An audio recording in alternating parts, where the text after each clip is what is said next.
एक वक्त का किस्सा है। एक गांव में एक व्यापारी रहता था। उसने केलों का बाग लगाया हुआ था। वो अपने बाग के केले दुकान पर बेचता था। कुछ लोग उसके केले रेहड़ी पर ले जाकर बेचते थे और खूब मुनाफा कमाते थे। भाई 1 दर्जन मीठे मीठे चितरी वाले केले दे दो। अच्छा भाई अभी देता हूँ। वाह भाई आपके केले बहुत गजाइयत से भरपूर होते हैं। इन्हें खाकर ऐसे लगता है जैसे हम बनाना आइसक्रीम खा रहे हो।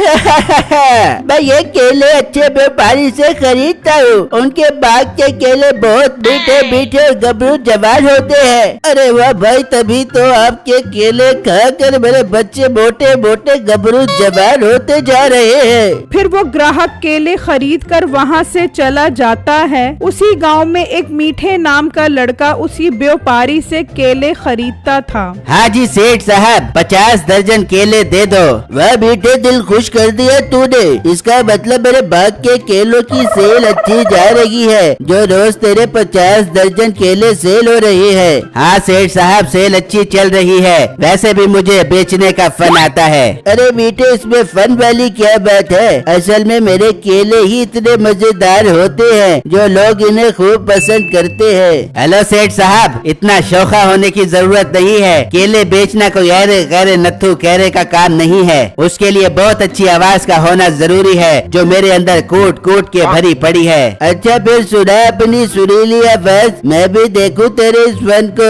आ जाओ आ गया मीठे मीठे मोटे मोटे केले वाला। जो मेरी रेडी के केले खाएगा वो मोटा मोटा खूबसूरत नौजवान बन जाएगा।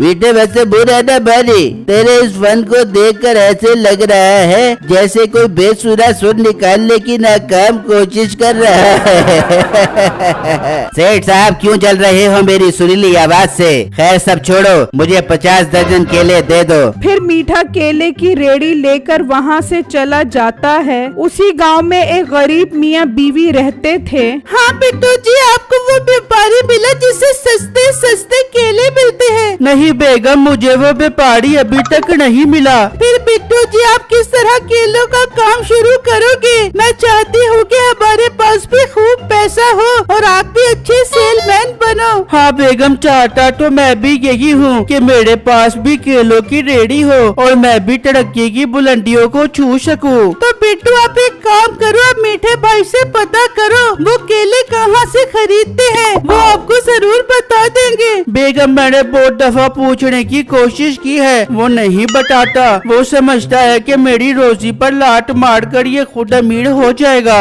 बिट्टू जी आप एक काम करो पहले मीठे भाई से 1 दर्जन केले खरीदो फिर उनसे पूछोगे तो वो बता देंगे। हाँ बेगम ये तुमने बहुत अच्छा मशवरा दिया है। मैं अभी जाता हूँ। फिर बिट्टू घर से निकलता है और मीठे को ढूंढता हुआ जा रहा होता है। तो अचानक मीठा सामने से आ रहा होता है। रुको रुको मीठे भाई 1 दर्जन केले दे दो। वाह 1 दर्जन केले। खैर तो है आज तुझे केले खरीदने का ख्याल कैसे आ गया।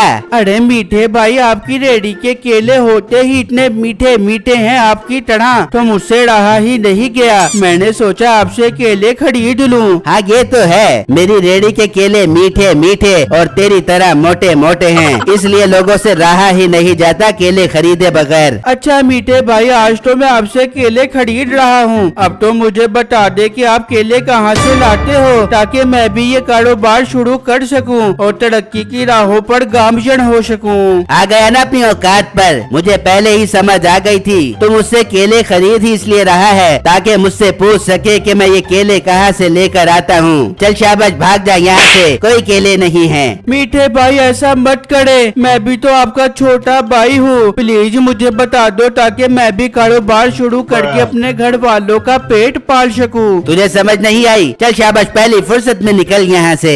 ये कहकर मीठा वहाँ से चला जाता है और बिट्टू उदास होकर घर आ जाता है और अपनी बीवी को सारी सारी बातें बताता है। बिट्टू जी ये तो बहुत बुरा हुआ, अब हम क्या करेंगे? बेगम आप एक काम करो, नसीबो बाजी के पास जाकर पूछो, हो सकता है वो बता दें। ठीक है बिट्टू जी, मैं जाती हूँ नसीबा बाजी के घर। फिर वो घर से निकलती है और नसीबो कैंची के घर आ जाती है। हाँ बहने खैर से आई है तू यहाँ, आज कैसे याद आ गई तुझे मेरी? नसीबो बाजी असल में बात ये थी कि हमारे घर के हालात बहुत खराब चल रहे हैं, हमारा गुजारा बहुत मुश्किल हो रहा है और बिट्टू जी को कोई काम नहीं मिल रहा। नसीबो बाजी आपके पास एक दरख्वास्त लेकर आई हूँ, अगर आप बुरा न मानो तो कहूँ। अरे पैसे पूछो की बात न करे बेबियो, अगर पैसे मांग रहे हैं तो निकल जाए यहाँ से, शाबाश। अरे नहीं नहीं नसीबो बाजी, मैं ये पूछने आई हूँ कि मीठे भाई कहाँ से केले खरीदते हैं ताकि बिट्टू भी ये काम शुरू कर सके। नहीं मैं ये अंदर की बात तुझे क्यों बता दूं, ताकि तुम लोग वो सस्ते सस्ते केले खरीद के खत्म कर दे बो और हम हाथ मलते रह जाबे। कुछ नहीं बता दूंगी मैं तुझे, चल भाग जा यहाँ से। अरे बहने तू तो बहुत मोटी है, अल्लाह करे तेरे सारे केले खराब हो जाएं, तेरे केलों में तेरी नाक की तरह मोटी मोटी सुंडियां घुस जाएं। आ गई ना अपनी औकात पे, चल निकल जा मेरे घर से।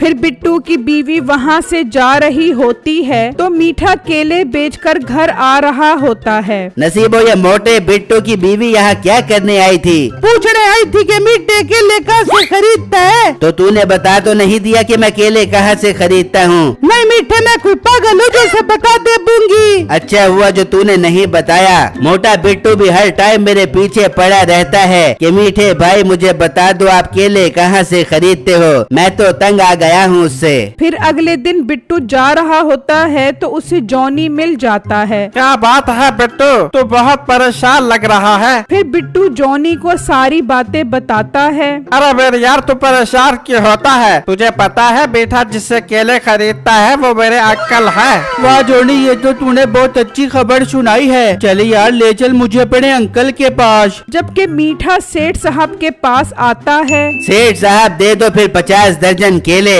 मीठे तेरा बहुत उधार हो गया है, पहले पिछले पैसे दे फिर ही माल मिलेगा। सेठ साहब आज तो केले दे दो, कल आपको पैसे दे दूंगा। ठीक है कल जरूर पैसे दे दी, वरना तुझे माल नहीं मिलेगा। फिर मीठा केले लेकर चला जाता है, तभी जॉनी और बिट्टू वहाँ आते हैं। सुनाओ जोनी कैसे आना हुआ? अंकल ये बिट्टू मेरा दोस्त है, ये बेचारा बहुत गरीब है। आप एक काम करो इसे केले की रेडी दे दो, ये केले सेल करके आपके पैसे भी उतार देगा और उस मुनाफे से अपना घर भी चला लेगा। जी सेठ साहब आपकी बहुत मेहरबानी होगी, अगर आप ऐसा कर दें तो अल्लाह आपको इसका अजर देगा। अच्छा अच्छा ठीक है बिट्टू आप दिल लगा कर काम करना।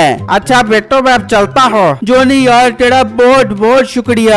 फिर जॉनी वहाँ से चला जाता है, जबकि मीठा घर पहुँचता है। नसीबो जल्दी से वो पैसे दे दे ताकि मैं सेठ को पैसे दूं, वरना वो मुझे माल नहीं देगा। अरे मीठे सेठ से थोड़ा टाइम और ले ले, उन पैसों की तो मैंने शॉपिंग कर ली। ओ मोटी नाक वाली औरत ये तूने क्या किया? मैं लुट गया, मैं बर्बाद हो गया। फिर मीठा सेठ के पास जा रहा होता है तो बिट्टू को देखकर हैरान हो जाता है कि वो केले की रेडी लेकर खड़ा होता है। उसके पास लोगों का रश लगा होता है तो मीठा भागता हुआ सेठ के पास आता है। सेठ साहब ये मोटा बिट्टू आप तक कैसे पहुंचा?